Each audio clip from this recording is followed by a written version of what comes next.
Bismillahirrahmanirrahim. Assalamu alaikum guys. How are you today? Our topic is basal ganglia, its components and why it is called misnomers. The basal ganglia or basal nuclei are a group of subcortical structures found deep within the white matter of the brain.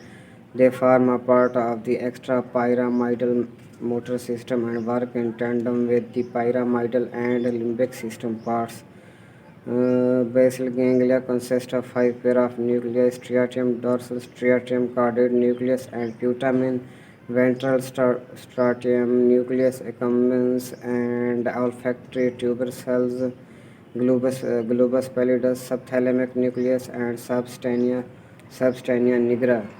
Functions: there are some functions of basal ganglia or basal nuclei: planning and modulation of memory, eye movement, reward processing, and motivation.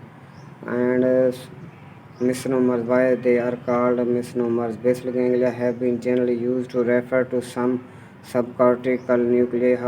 However, it is misnomer since ganglion is a group of nerve cells especially located outside of the brain and our spinal cord. Thank you.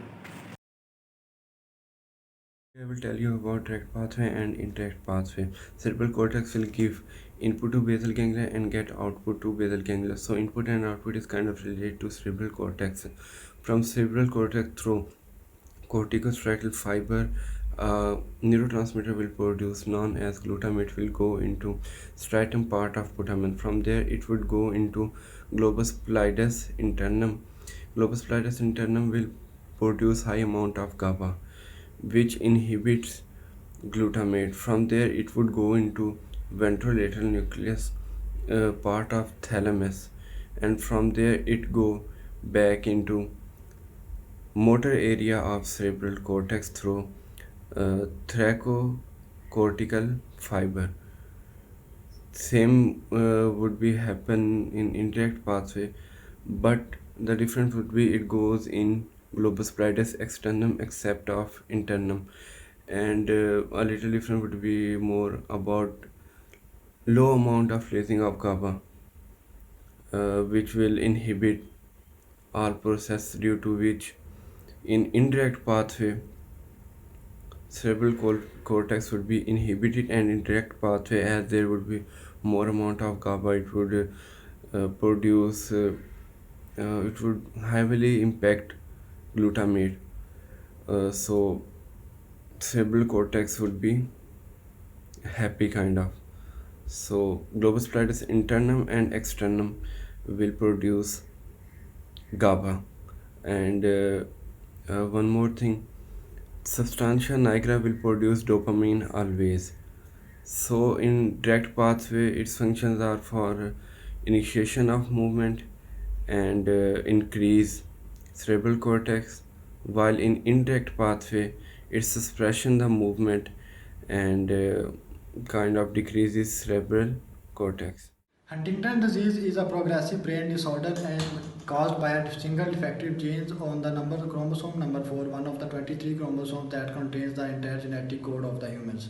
In Huntington's chorea, we have personality changes, dementia. Age related to the Huntington's chorea is between the 20 to 40 years. We have uncontrolled, brisky, jerky, random, rapid, purposeless movements of the body in Huntington's chorea. Next, we have sand whiter's dance. It is related to female, especially between the ages of 5 to 15 years of age.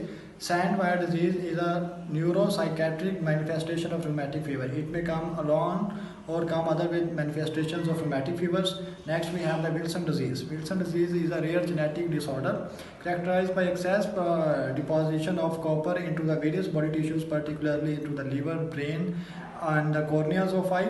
The disease is progressive and it is left untreated. It may cause the hepatic diseases, central nervous system dysfunctions, or even death. Initially, there are involuntary movements of the face, mouth, and hand. Assalamualaikum. Today I am going to explain the remaining applied physiology of basal ganglia. First of all, atherosclerosis that involves the damage to glutamen, and it is slow, rhythmic, serpentine movements in which one movement is converted into another movement without any jerk. And second, we have valismus or hemivalismus that occurs due to the damage to subthalamus, and subthalamus controls the movements of both the girders, shoulder girdle or pelvic girdle, and the effect or damage to right side of girdle, right side of thalamus affect the contralateral both girdles and vice versa. This is called as hemivalismus, and in case of valismus, it happens in hypertensive patients or diabetic patients, or maybe seen in some other pathologies that damages both side of girdles, and the flinging and wild movements of both side of girdles will occur.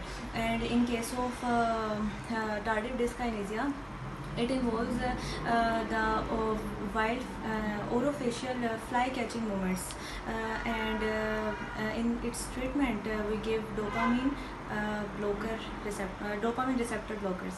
Thank you.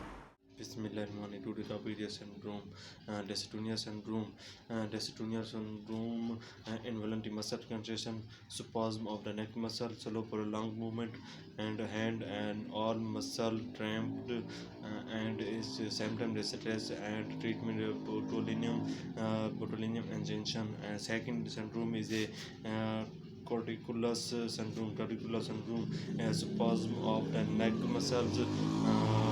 The problem of the movement of the neck muscles causes the head tail down, neck muscle injured afterward, sleep in the awake position.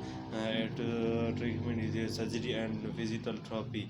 And third syndrome is the Tourette syndrome. It has a neurological condition and motor test and vocal test. Motor test is a eye blended and head jerked, and vocal test is a repeating word and repeating word it solve. Today we will discuss about Parkinsonism, its clinical feature and its type. First of all, what is Parkinsonism? It's basically defect of substantia nigra, and dopamine is lost in substantia nigra. So the substantia nigra and nigrostriatal fiber are completely lost. So that's Parkinsonism. And what is its clinical feature? First of all is hypokinesia.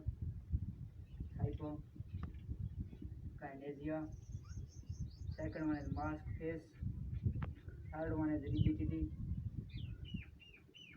Basically, fog-wall rigidity is in Parkinsonism is occurs. Then dementia. Then shuffling gait. And last one is stupid posture. So that's the clinical feature of Parkinsonism. So last but not the least is its type. First of all, its type is iatrogenic Parkinsonism, or it's called drug Parkinsonism. It is the effect of antipsychotic drug. It's iatrogenic Parkinsonism. Effect of antipsychotic drug, i.e. hyperdyne. So it's first type. And second type is post-encephalitic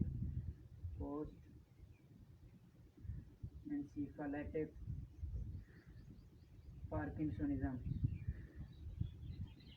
It is the effect of in basal ganglia. In this case, the encephalitis is wide and it's viral, or maybe it's a cause that is in basal ganglia. So it's called post-encephalitis.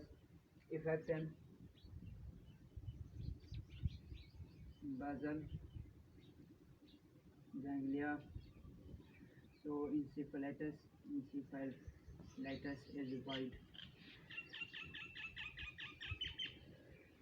Atherosclerotic Parkinsonism. It is also called vascular Parkinsonism. In this case, elderly hypertensive patient. So last type is other types. In this type, multiple system atrophy. In this system, early movement lost, and last but not the least, progressive supranuclear palsy. In this case, eye movement and other speech is lost.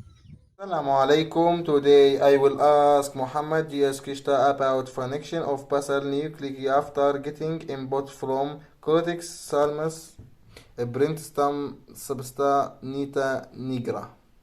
Basal gangli get input from cerebral cortex and give input towards corporal cortex.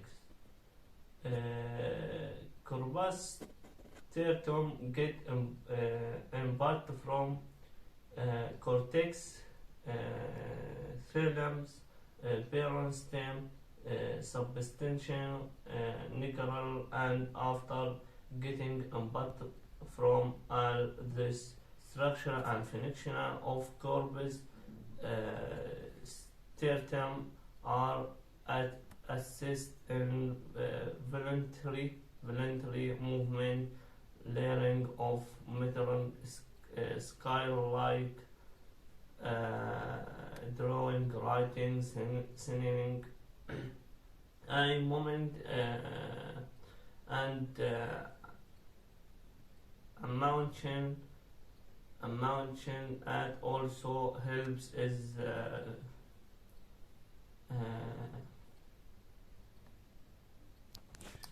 functional like